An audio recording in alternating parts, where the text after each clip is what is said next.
The command center of the Galactic Empire's 7th border hub was silent, except for the low hum of perfect machinery. It was a vast, circular room, all smooth silver metal and soft blue light from floating data screens.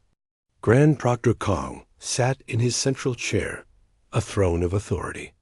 He was an older man, his face lined not with smiles, but with the weight of countless regulations reviewed and enforced. His uniform, a sleek gray tunic, was without a single crease. He scrolled through a list of incoming cargo ships, each one a line of predictable data, identification code, point of origin, approved cargo manifest. Order. It was the foundation of the Empire.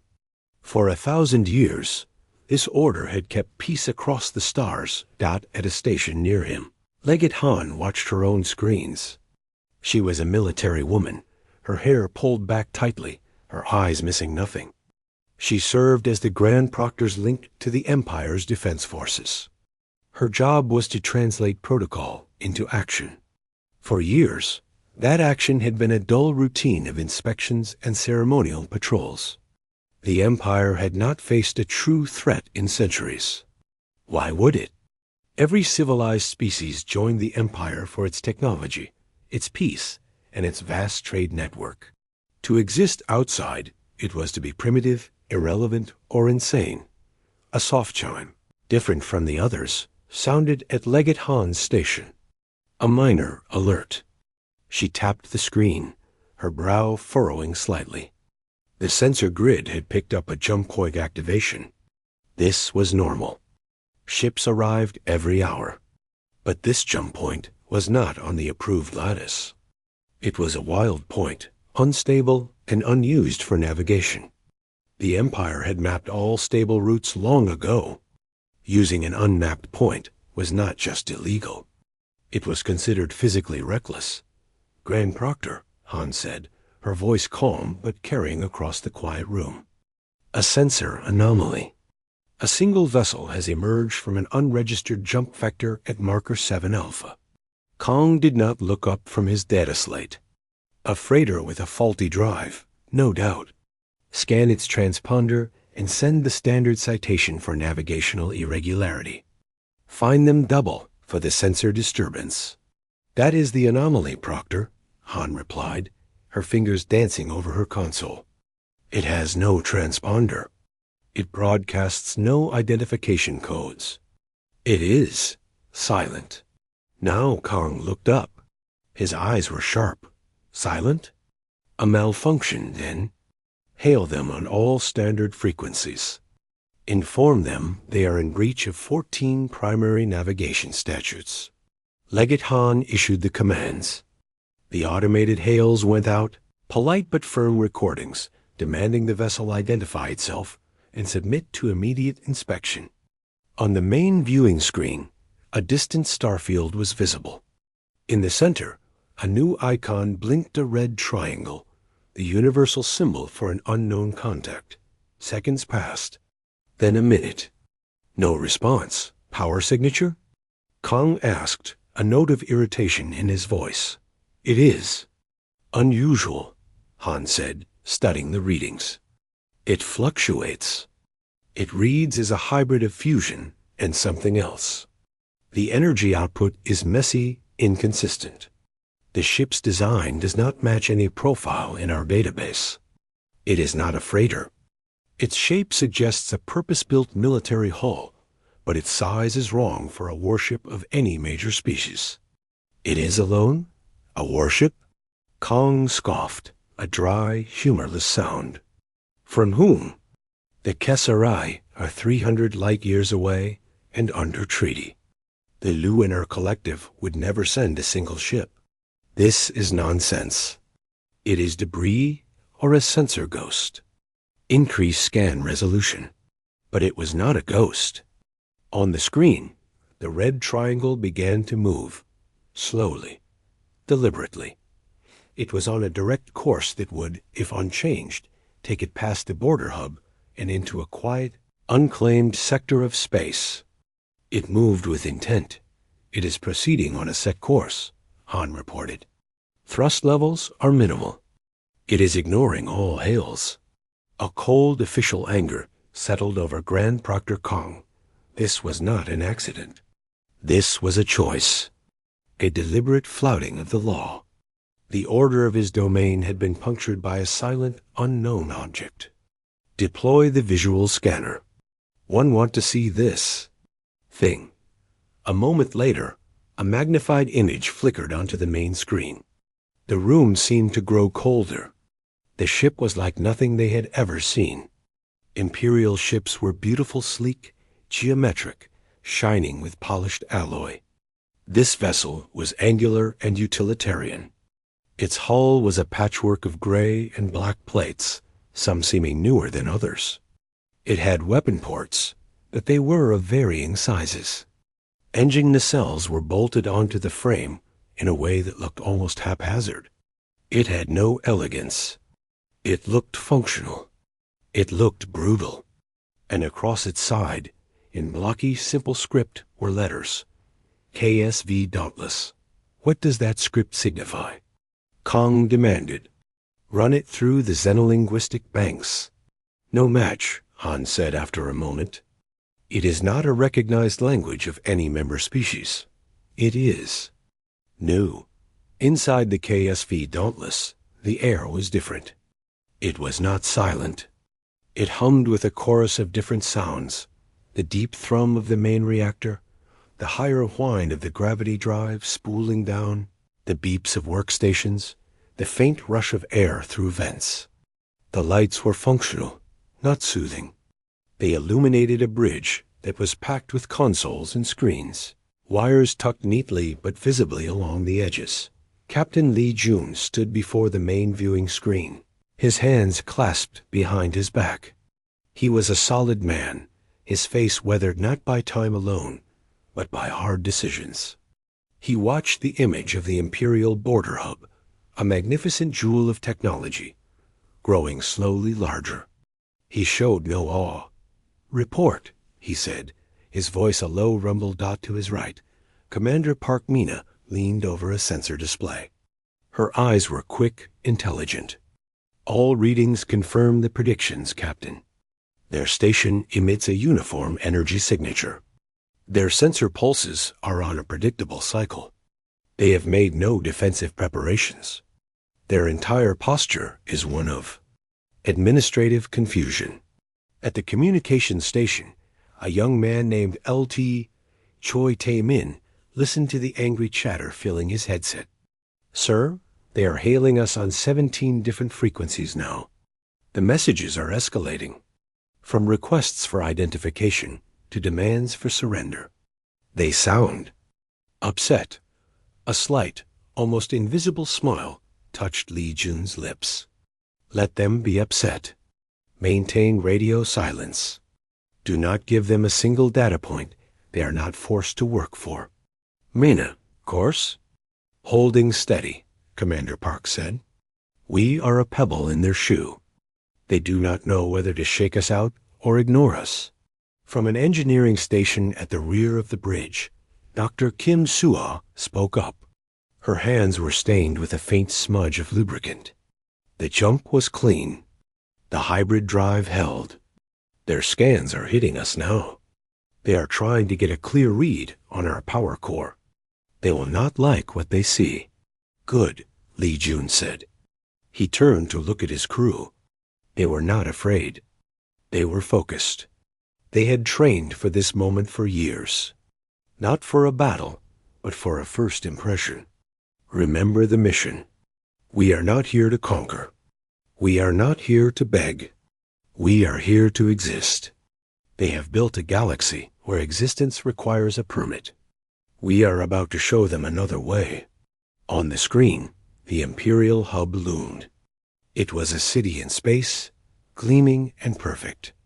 The Dauntless, by contrast, was a dark, jagged shape against the stars, moving with a quiet, unstoppable confidence. Back on the hub, Grand Proctor Kong stared at the visual feed. The silent, ugly ship continued its slow march. The violation was now visual. It was real. This is an act of aggression. Kong stated, his voice tight.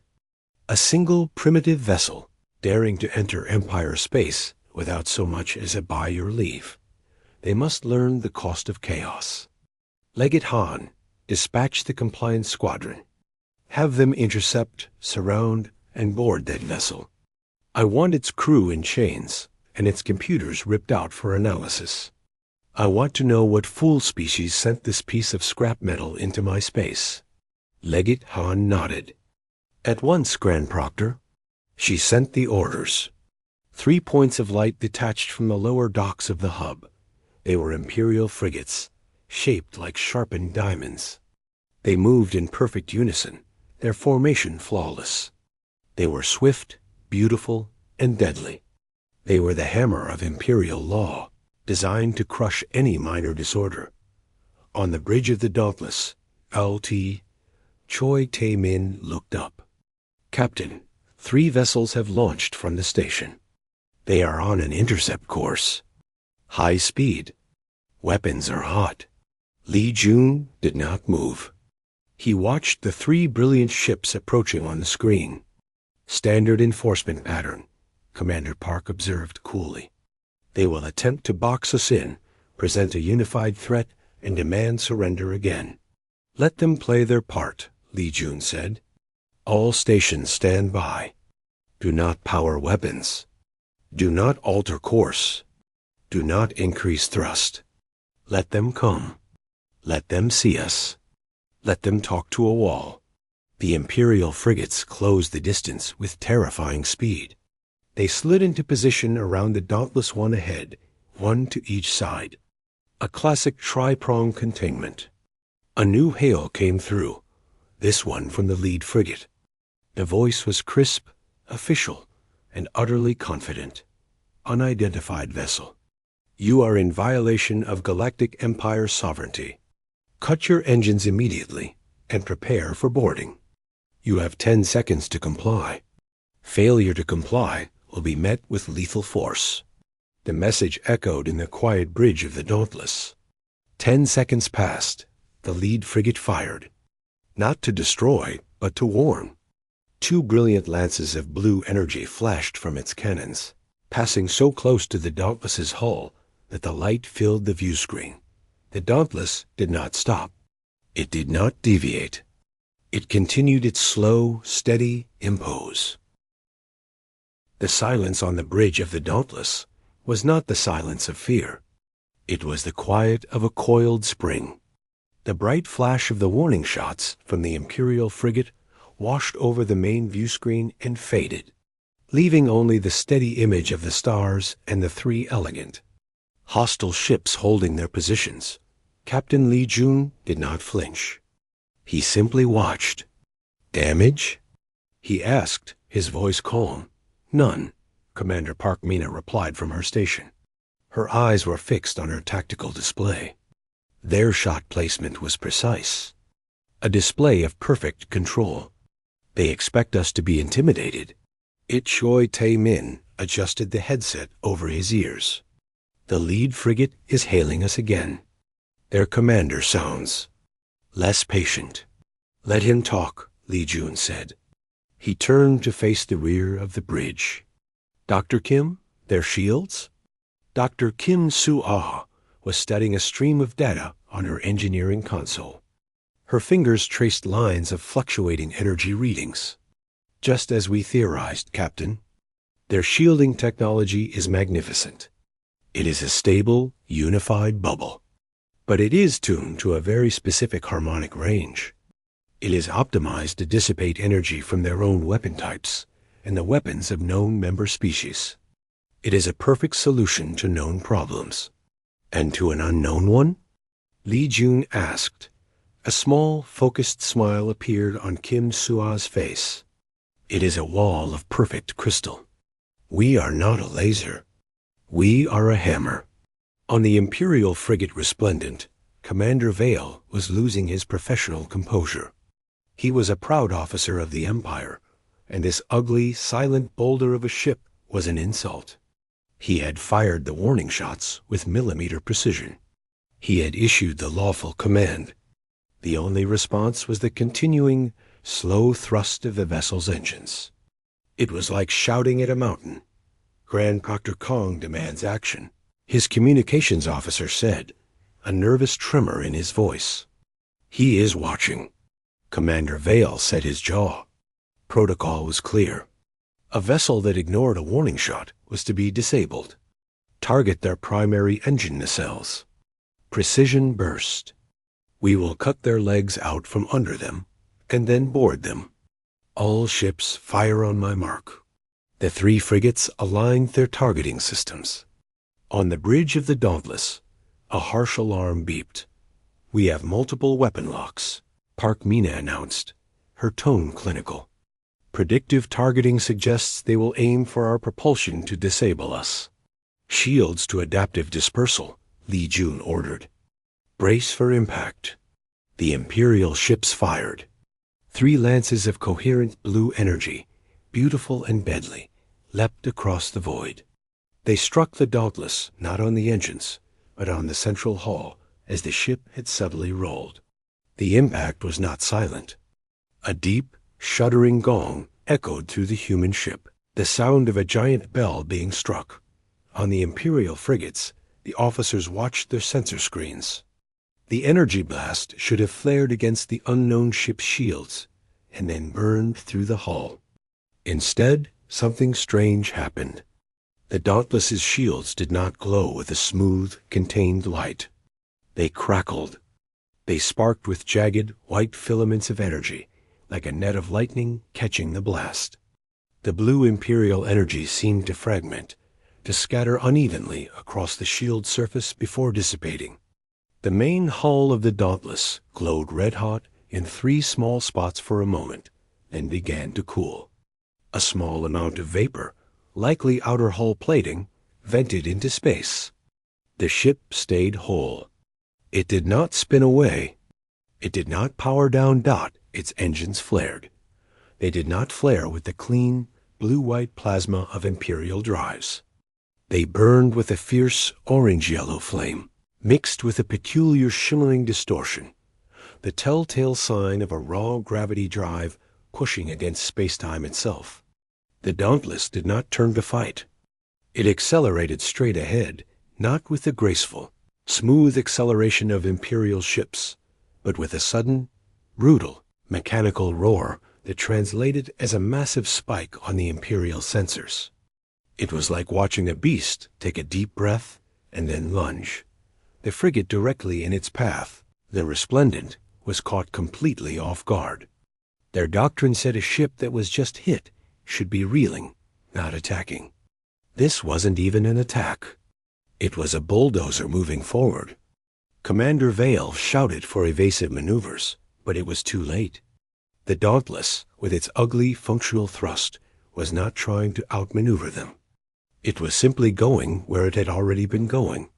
The Imperial frigate's perfect evasion software calculated a dozen elegant moves, all of which required the enemy to follow predictable rules.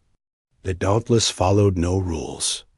It plowed forward. At the last possible second, the Resplendent managed to tilt itself upward. The Dauntless passed so close beneath it that the Imperial ship's smooth hull was scored by the chaotic energy wash from the human drive. On the bridge of the Dauntless, the crew felt the shudder of passing gravity fields, and then they were through. The Dauntless had broken the neat triangular containment. It was now past the enforcement squadron, still on its original course, moving slightly faster. Behind it, the 3 Imperial frigates scrambled to turn, their perfect formation in tatters. On the border hub, Grand Proctor Kong was on his feet, his knuckles white on the back of his chair. He had watched the entire event on the main screen. He had seen the flawless warning shot, the precise disabling strike. He had seen the unknown ship's shields react in a way that defied physical principles. He had seen it move with a kind of jarring, inelegant power that should not have been possible for a vessel of its size.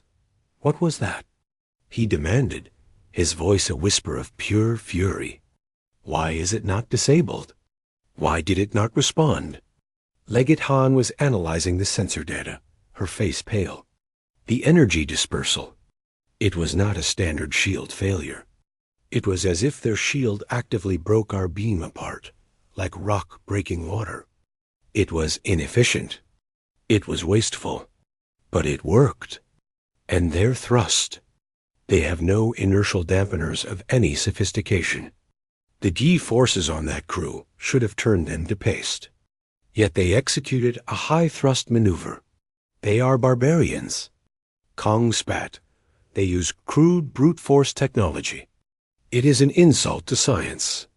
It is effective, Han said quietly, immediately regretting her words as Kong's glare snapped to her. Effective? They scratched the paint on one of my frigates and ran away. Now they think they have escaped? Kong pointed a shaking finger at the screen, where the Dauntless was now a smaller blip, moving away. They have just committed an act of war. Raise the Sentinel's light. It will end this farce. Legate Han felt a chill. The Sentinel's light was a Dreadnought-class Citadel ship, a mobile fortress that served as the hub's ultimate peacekeeper.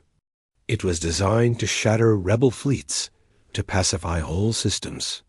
It had never been used against a single vessel. It was the definition of overkill. But she saw the look in Kong's eyes. This was no longer about law enforcement. This was about pride. This was about erasing a smudge on a perfectly clean page. Grand Proctor, the Dreadnought's weapons. They are for fleet actions. The target is a single ship. The collateral energy alone will send a message to any other primitive who gets ideas. Kong interrupted, his voice cold and final. Dispatch the Sentinel's light. I want that ship reduced to atoms. No more warnings. No more attempts to board. Total annihilation. The order went out. Aboard the Dauntless, the mood was focused. Damage reports came in. Minor hull scoring on sections 7 through 9, Parkmina reported. No system breaches. Shield generators 1 and 3 are overheating. They were not designed for sustained energy impacts of that purity. Dr. Kim Sua was already at work. Switching to secondary generator array, we bypassed the burned-out relays. The system is inefficient, but it will hold. They will escalate, Li Jun said, stating a fact. He looked at the tactical screen, showing the 3 frigates now trailing behind, regrouping but not pursuing closely. They have followed their first protocol. It failed. Now they will follow their second. The big one. The gravity spike is ready, Captain, Kim Sua said. But it has a very short range. We will need them to get close. Very close. They will, Li Jun said. They are arrogant. They believe in size and power. They will bring their biggest tool to crush the smallest problem. It is their nature. A new, larger blip appeared on the edge of the sensor screen, separating from the hub. LT. Choi Tae-min's voice tightened. New contact. Massive energy signature. It is a city, sir. It is moving toward us. On the view screen, the image magnified. The Dreadnought Sentinel's light was breathtaking. It was a geometric masterpiece of polished silver, shaped like a vast, flat spearhead 5 kilometers long. Its surface was covered in the gentle glow of countless lights and the menacing dark circles of primary beam cannons. It moved with a terrifying, slow majesty, blocking the path of the Dauntless like a continent rising from the sea. A final hail came through, not from a frigate commander, but from Grand Proctor Kong himself. His face appeared on a corner of the Dauntless's screen, filled with cold, righteous anger. Primitive vessel. You have spurned the mercy of the Galactic Empire. You have damaged Imperial property. Your existence is a flaw in the order of the galaxy. By my authority, that flaw is now corrected. You have no last words. You are deleted. The transmission ended. On the screen, the front of the Dreadnought began to glow with a terrible building light as its main cannons charged. It was a power that could crack a small moon, Captain Li Jun, leaned forward slightly. His voice was soft. On the bridge of the Sentinel's light, there was no sound at all. The crew, hundreds of them, worked at their consoles in perfect silence. They were not nervous. They were not excited. They were performing a function, like a part of a great machine. The ship's commander, a man who had earned the title Archon, watched the main screen.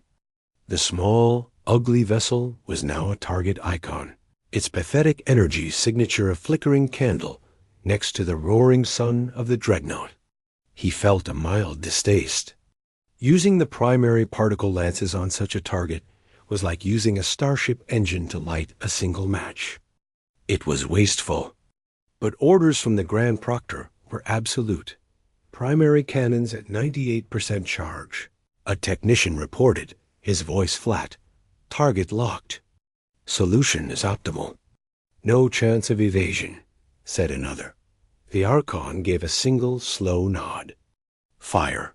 Deep within the dreadnought, energies older than human civilization flowed and converged. For a brief moment, the front of the mighty ship shone brighter than the local star. Then it released that energy. Not a bolt, but a continuous searing river of white destruction. It was a beam designed to burn through planetary shields and vaporize continents. It lanced across the void, perfectly straight, utterly pure, and aimed with absolute precision at the center of the Dauntless. On the human ship, the light filled every screen. Alarms screamed, not of impact, but of catastrophic energy readings. "Brace!" shouted Captain Lee Jun, but Commander Park Mina was already acting. She did not try to dodge. The beam was too wide, too fast.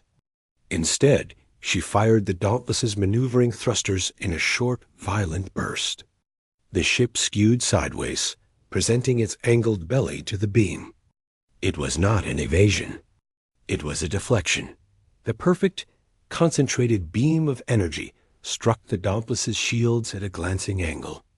Again, the human shields did not try to absorb it evenly. They crackled and sparked, a chaotic mesh of energy desperately trying to shear the beam, to push it aside. It was like trying to stop a fire hose with a chain-link fence.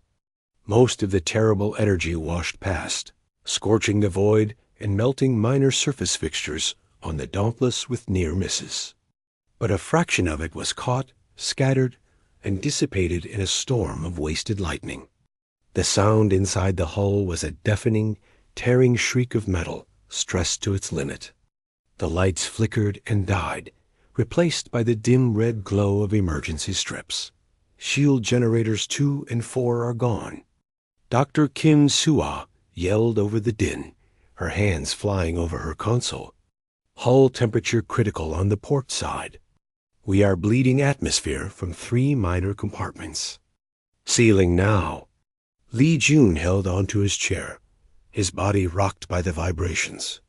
Did we hold? We are still here, Park Mina confirmed, her voice strained. The main screen cleared, showing the terrifying image of the dreadnought, its weapon ports still glowing from the discharge. But we cannot take another hit, not even a glancing one. Then we make sure they don't get to fire another, Lee Jun said, his eyes fixed on the giant ship. Dr. Kim, are we in range? Kim Sua wiped sweat from her brow. She was looking at a different screen, one showing a complex model of local gravity. Almost, Captain. Their mass is creating a predictable pull. We need to be inside their primary gravity shadow. Another 15 seconds at this speed. The Archon on the Sentinel's light watched his sensors. The target was still there. Its energy signature was even Messier now, flaring with heat damage and system failures. But it was moving. It was unbelievably still coming towards him, trailing vapor and debris like a wounded animal. Impossible, he murmured. No ship of that size should have survived a 1% power-grazing hit. Recharge primary cannons. Switch to lateral batteries. Fill the space around it with plasma. Erase it. On the Dauntless LT, Choi Tae-min called out, multiple new target locks. Smaller weapons, but a lot of them. That's our cue, Lee Jun said. Mina now. Hard down, then straight at their core. Kim, fire the spike the moment we are in the sweet spot. The Dauntless's battered engines flared again. Instead of trying to flee the spreading web of targeting lasers from the Dreadnought's smaller guns, it dropped suddenly, as if falling. It used the Dreadnought's own immense bulk as a shield, slipping into the blind spot close to its ventral hull. The Imperial gunners lost their lock. For a few seconds, the tiny human ship was hidden in the shadow of the giant. They are beneath us, the Archon said, a hint of frustration entering his voice. Deploy sub-hull plasma emitters. Scour them off. But in those few seconds, the Dauntless was not hiding. It was acting. Dr. Kim Sua pressed a sequence of physical keys, her mouth a thin, determined line. Gravity spike emitter active. Firing. The Dauntless did not fire a weapon. It released a focused, twisting knot of manipulated spacetime, a gravity spike. It was not aimed at the Dreadnought's hull. In fact, it would do almost no physical damage at all. The spike shot out and anchored itself not in the armor, but in the dense, stable gravitational field that the Dreadnought's own powerful reactors and gravity generators naturally produced. The effect was not explosive. It was degenerative. On the Sentinel's light, the first sign was a flicker of the lights. A harmless power fluctuation. Then the main viewing screen shimmered, as if looking through hot air. A low, groaning vibration, deep in the bones of the ship, began to build. Report! The Archon demanded. Gravity. Instability, a confused technician said. Our internal field is oscillating. It is interfering with the primary reactor's magnetic containment. The vibration grew stronger. Consoles began to blink. Warning messages scrolled across screens, each one more urgent than the last. The perfect harmonious systems of the Dreadnought were designed to work in a state of perfect balance. The reactor's containment field relied on precise gravity settings. The power conduits were calibrated for a stable base. The gravity spike was like a musician slamming their fist on a piano in the middle of a symphony. It did not break the piano. It destroyed the song. Deep in the engineering heart of the ship, alarms blared. The reactor, sensing the wild fluctuations in the gravitational field meant to contain its star-hot plasma, began an emergency safety sequence.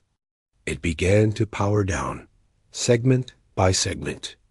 But the power-down sequence required gravity stabilizers that were now going haywire. The result was a cascade of systemic failures. The lights on the bridge dipped, then brightened, then dipped again. The hum of the engines became a strained, warbling moan. The weapon ports, which had been glowing with building energy, dimmed and died. The great ship's smooth forward momentum began to slow, then drift. We have lost primary power. Someone shouted, the silence of the bridge finally broken by panic. Containment is unstable. We are on secondary batteries only. All main weapons are offline. The Archon stared at his screens, which were now filled with angry red warnings. His ship, the Invincible Citadel, was not damaged. It was not holed or burning. It was sick. Its own perfect internal balance had been thrown into chaos by a tiny, precisely placed push. It was adrift, a mountain of disabled metal. On the Dauntless, the crew watched their sensors. The terrifying energy signature of the Dreadnought's weapons faded to nothing. Its mighty engines went from a sun-like blaze to the faint glow of emergency. Thrusters trying to stop its drift. Spike detached, Kim Sua reported, letting out a long breath. Their systems are in full diagnostic mode. They are trying to recalibrate their entire gravity grid. It will take them hours. Captain Lee Jun looked at the image of the paralyzed giant. He felt no triumph, only a grim confirmation. "They built a perfect clock," he said to his bridge. "We threw a handful of sand into its gears." He turned to Park Mina. "Take us past it. Continue on our original course. Slow and steady." The Dauntless, venting heat and trailing thin lines of vapor, its hull scarred and blackened, pushed forward. It moved past the silent, drifting form of the Sentinel's light, close enough to see the intricate details of its now darkened weapon ports. It was a stunning visual. The small, wounded, but functional human ship passing the immense, flawless, and utterly helpless Empire ship. On the border hub, Grand Proctor Kong had seen everything. He had seen the dreadnought fire. He had seen the primitive ship survive. He had seen it disappear, and then he had seen his ultimate weapon. Stop. Its signal had not vanished in a glorious explosion. It had become a confused babble of error codes and system failure alerts. It was still there, but it was useless. The command center was dead silent. Every officer stared at their screens, unable to process the data. Kong's face had gone from red fury to a pale, ashen gray.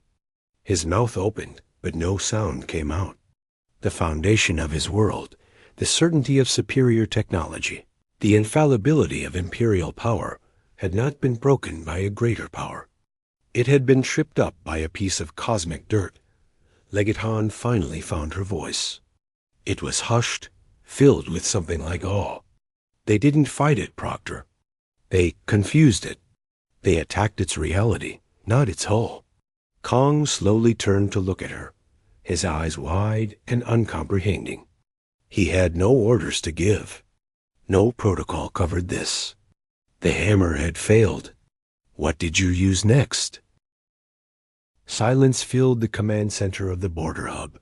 It was a heavy, thick silence, broken only by the soft, useless chirping of status reports from a disabled dreadnought. Grand Proctor Kong remained standing, his hands still gripping the back of his chair. The image on the main screen was a mockery. The Sentinel's light, a mountain of imperial might, drifted lazily, its lights dim. And the small, dark shape of the human ship moved past it. A beetle crawling past a sleeping giant, continuing its slow journey into the empty sector as if nothing had happened. Kong's mind raced, but it found no purchase. His thoughts were like feet slipping on ice. Every rule, every procedure, every line of the Empire's tactical manuals offered no explanation. A ship should be destroyed or it should surrender. There was no category for a ship that simply made your weapons stop working. "Get me a full diagnostic from the Sentinel's light." He finally barked, the sound too loud in the quiet room. "I want to know what weapon they used. I want its energy signature, its radiation profile, now." Officers scrambled, but Legate Han knew the answer before the data streamed in. She had been watching the sensor logs from the frigates, replaying the moment. She saw the Dauntless fire something, but it registered as a minor distortion, not a weapon's blast. It showed no massive energy release, no explosive yield. It was a ripple. The reports came in. "Archon reports no hull breaches, Grand Proctor. No physical damage.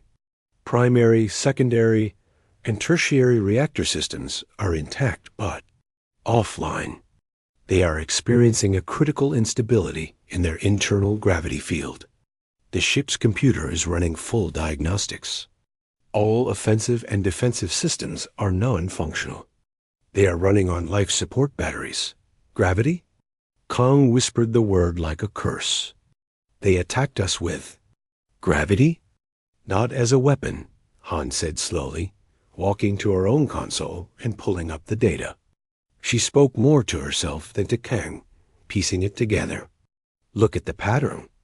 Their own ship. Its power signature is chaotic. A mix of fusion and crude gravitational thrust. Their shields are not a unified matrix. They are a patchwork of different dispersion fields. They don't have one superior technology. They have many inferior ones working together messily. She turned to face Kong, her military mind forcing itself to analyze the enemy honestly. They didn't overpower the dreadnought's shields. They ignored them. They didn't break its armor. They didn't have to. They found a system the dreadnought needs to be perfect, its gravity control, and they introduced a flaw. A single flaw in a perfect machine causes it to stop. Our technology is a masterpiece of harmony. Theirs is a chorus of different voices shouting. It is adaptable. It is unpredictable. You are describing barbarism. Kong snapped, finding his anger again. Random noise. It is not a technology. It is an accident. Is it? Han asked, gesturing to the screen where the Dauntless was now a distant, stubborn speck. They survived a dreadnought's main gun. They disabled it without firing a single shot in return. They are achieving their objective. That is not an accident. That is a different way of thinking. Kong refused to hear it. The idea that chaos could be a tool was poison to his soul. Their objective? Their objective is to die. They are heading into the Omicron debris belt. There is nothing there but rocks and dead comets. It is a graveyard. Or, Han said quietly, it is a place nobody wants. A place with no regulations. Aboard the Dauntless, the crew was busy in the red emergency light. The air smelled of ozone and hot metal. Captain Li Jun moved through the bridge, checking on his people. Report, he said. His voice calm in the aftermath. Commander Park Mina had a cut on her forehead, wiped hastily with a cloth. Propulsion is at 60%. The port thrusters are damaged, but we have backups. Navigation is intact. The course is holding.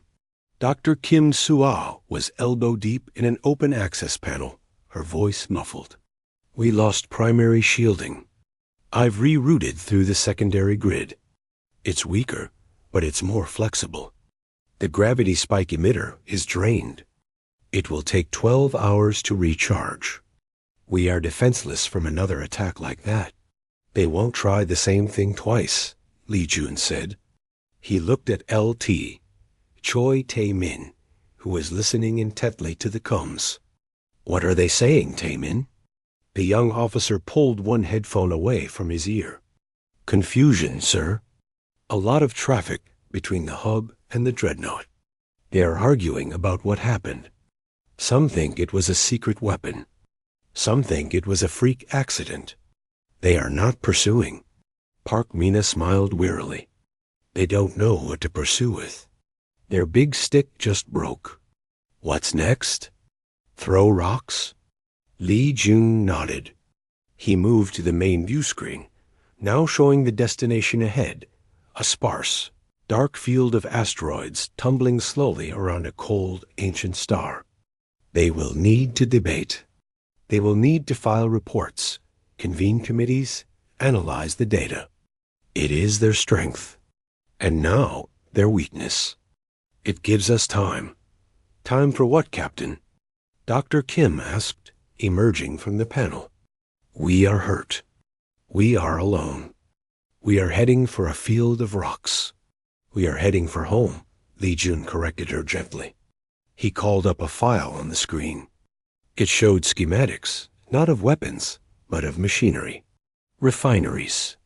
Habitation modules. Hydrogenic extractors. The Omicron belt has iron, nickel, carbon, water ice. Everything a colony needs. Everything they ignore because it is not efficient to mine. Their perfection leaves gaps. We will live in the gaps. The crew looked at the plans. They had seen them before, but now, with a disabled Imperial dreadnought behind them, the plans looked less like dreams and more like blueprints.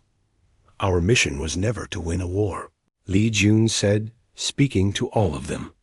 It was to plant a seed.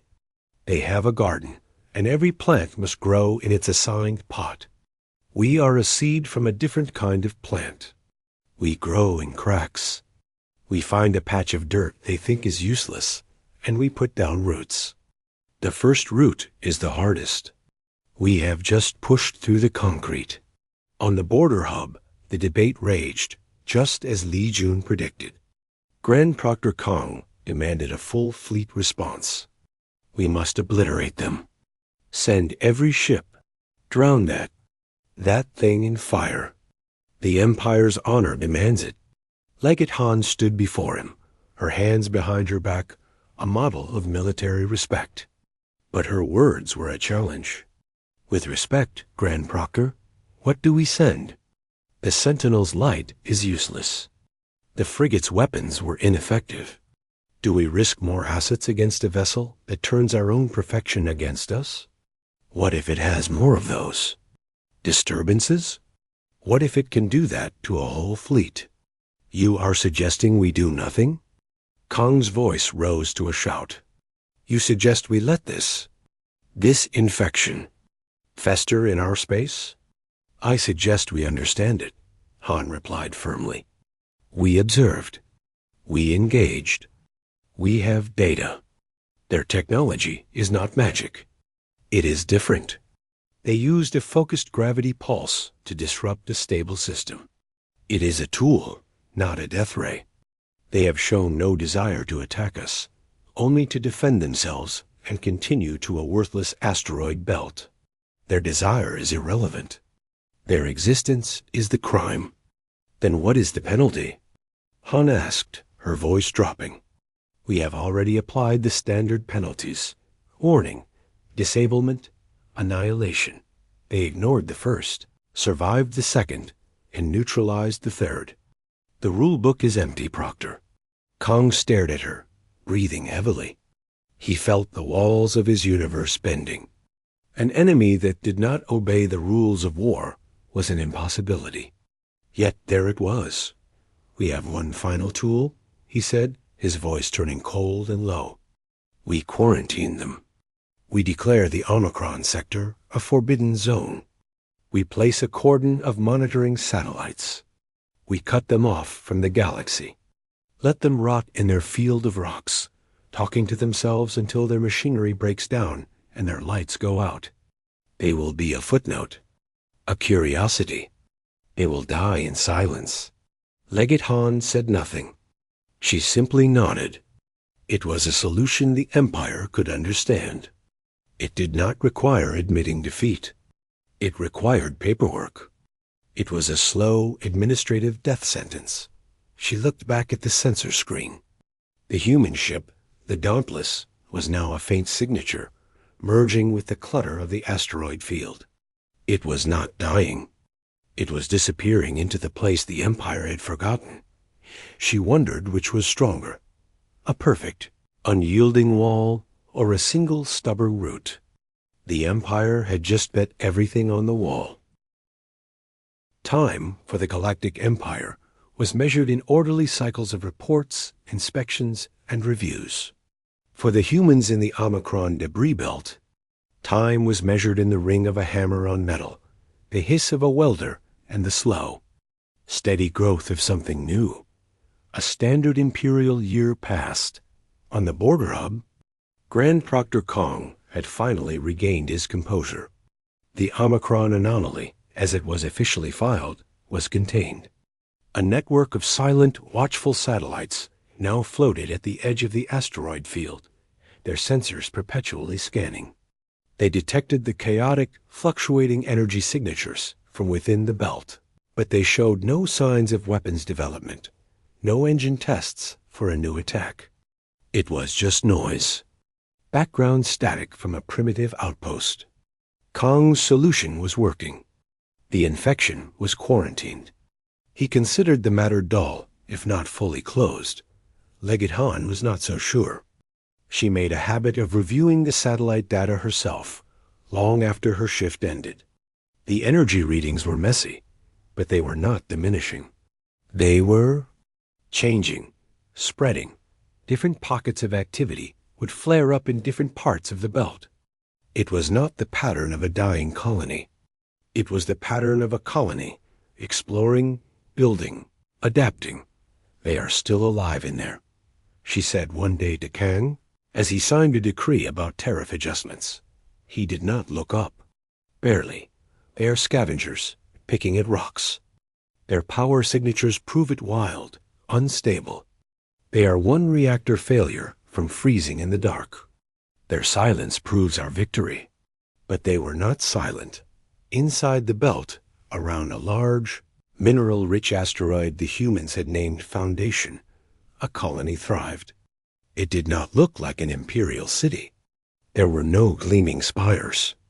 Instead, there were modular habitats bolted to the asteroid's surface, connected by a web of pressurized tubes. Drills chewed into the rock. Refineries venting controlled plumes of gas, processed ore into usable metal. Green light shone from hydroponic bays growing food. The KSV Dauntless was still there, but it was no longer just a ship. It was the heart of the colony, its systems extended and patched into the growing infrastructure. Its scarred hull was now a familiar landmark. Captain Lee Jun stood in what they called the Watch, a clear dome made from fused asteroid silica. He looked not at his colony, but at the distant, fixed pinpricks of light that were the Empire's Watch satellites. Commander Park Mina joined him, holding a data slate. "The satellites continue their passive scan," she said. "They listen, but they do not hear." Lee Jun nodded. "And our project?" "On schedule. Dr. Kim is ready." In a converted cargo bay of the Dauntless, now a bustling workshop, Dr. Kim Suha oversaw the final connections. It was not a weapon. It was a communications array, but unlike anything the Empire used.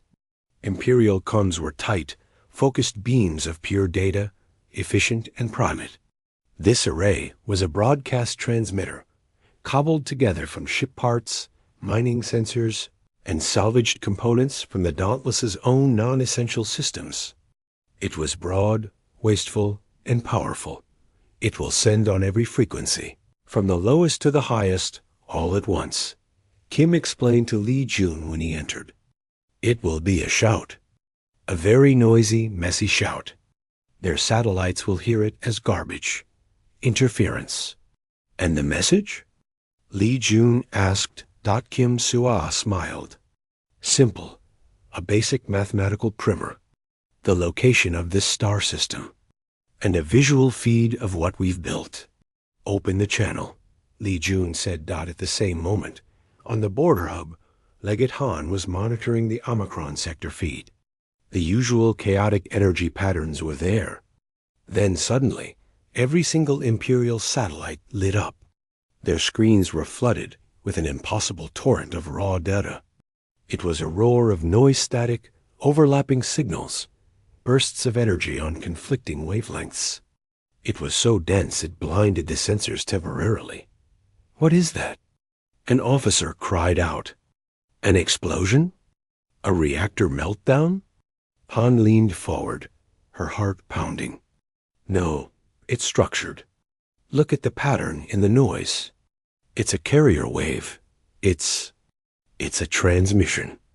The most inefficient, barbaric transmission I have ever seen. It was like trying to hear a single voice in a stadium of people all talking at once. But Han had the best decryption computers in the sector. She set them to work, not to find a clear signal, but to find the pattern in the chaos. Slowly, painfully, the computers began to strip away the layers of noise. What emerged was not a plea for help. It was not a declaration of war. It was a lesson. Simple arithmetic. A star chart. And then a video feed. The feed showed a stark, rocky landscape under a dome. It showed humans in functional work clothes, not uniforms, welding a new habitat module. It showed green plants growing under artificial light. It showed children, born in the last year, taking their first steps in a low-gravity playroom. It showed the Dauntless, scarred and proud, surrounded by new construction. It showed life. Messy, thriving, unstoppable life. And then Captain Lee Jun's face appeared. He looked older, the lines on his face deeper. But his eyes were calm. To the Galactic Empire of United Species, he began. You detected a warship. This is a home. You demanded clearance for a path. We made our own. You issued warnings based on laws we never agreed to. We do not agree to them now. You have placed a fence around this star system, thinking it a cage. You are welcome to guard the fence. We are busy building inside it. The transmission ended. The chaotic roar from the satellites ceased, returning to the normal background hum of the colony's industry. The hub's command center was utterly still. The officers stared at the decoded images on their screens. The children, the growing fields. The defiant, calm face of the human Grand Proctor Kong had been summoned. He watched the replay, his face a stone mask. When it finished, he spoke through clenched teeth. They are mocking us. They flaunt their primitive survival. They think this changes anything? It only confirms their barbarism. Legate Han turned to him. For the first time, there was no hesitation in her voice, no careful respect. No, Grand Proctor. It changes everything. They were supposed to die. They did not die. They were supposed to be silent.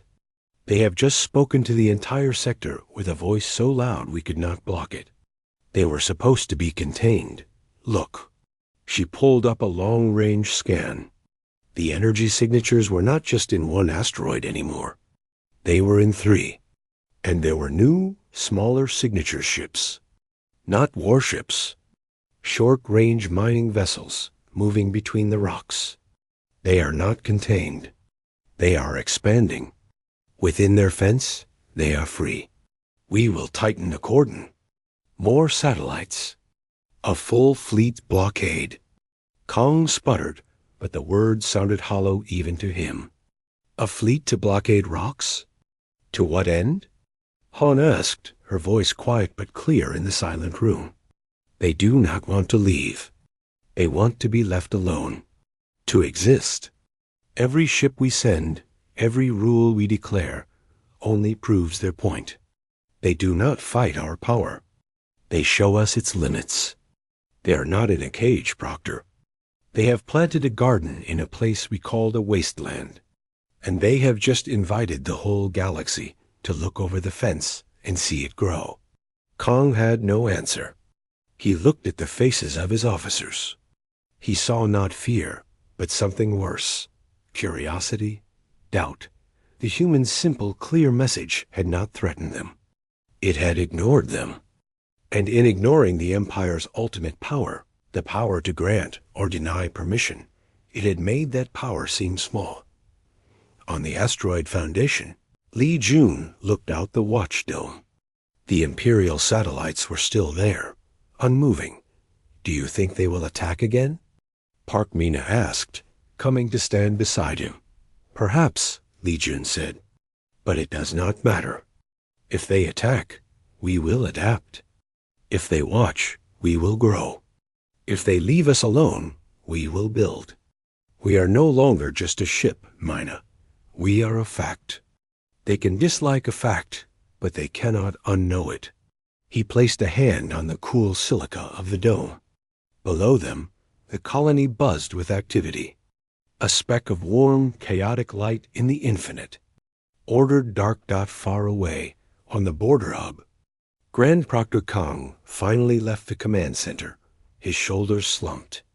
The perfect, orderly galaxy now had a stubborn, living scratch on its surface. It would not go away, and Legate Han remained, watching the steady, messy, vibrant energy readings from the Omicron belt. She realized the humans had won the only battle that mattered. They had not defeated the Empire's fleet. They had defeated its imagination. They had forced it to see something it could not understand, and in doing so, they had carved out a place that was forever theirs. The message was not just a transmission. It was a seed, and it had just been planted in the mind of the Empire itself. It would grow there, in the silence, long after the fences rusted away.